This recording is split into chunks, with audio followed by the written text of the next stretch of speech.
ఫార్మాపై రైతులు fire. CM ఇలాకాలో collector, revenue అధికారులపై దాడి. వికారాబాద్ జిల్లా దుద్వాల మండలం లగచర్లలో ఫార్మా భూసేకరణకు వ్యతిరేకంగా ఆందోళన. పొలాల్లో విషం నింపొద్దని మండిపాటు.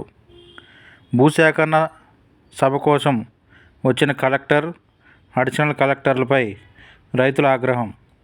కలెక్టర్ ప్రతీక్ జైన్పై చేయి చేసుకున్న ఓ మహిళా రైతు. ఇతర అధికారులపై కర్రలు, రాళ్లతో రైతుల దాడి. పలు వాహనాల ధ్వంసం. పరుగులు పెట్టిన కొడంగల్ డెవలప్మెంట్ అథారిటీ ప్రత్యేక అధికారి వెంకట్రెడ్డి. బలగాల మోహరింపు, ఉద్రిక్తత. ముందస్తు ప్రణాళికతోనే దాడిపై ఐజీ సత్యనారాయణ.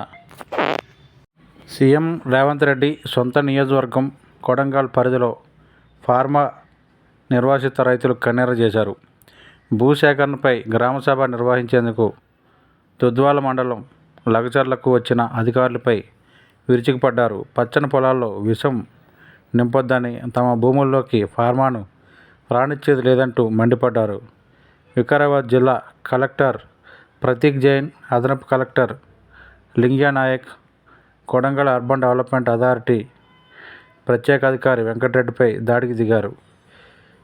కర్రలు, రాళ్లతో వెంటాడారు. వాహనాలను ధ్వంసం చేశారు. కలెక్టర్ ప్రతీక్ జైన్పై ఓ మహిళా రైతు చేయి చేసుకోగా కొందరు ఆందోళనకారులు కడా ప్రత్యేకాధికారి వెంకటరెడ్డిని పరిగెత్తిస్తూ వెంబడించి దాడి చేశారు. రైతుల ఆగ్రహాన్ని గమనించిన భద్రతా సిబ్బంది వెంటనే కలెక్టర్, అడిషనల్ కలెక్టర్లను కారులో ఎక్కించి అక్కడి నుండి పంపించేశారు. కానీ కొందరు రైతులు వెంబడించి రాళ్లు రువ్వడంతో వాహనం అద్దాలు పగిలిపోయాయి. ఈ ఘటనతో లగచర్లలో ఉద్రిక్త పరిస్థితి నెలకొంది.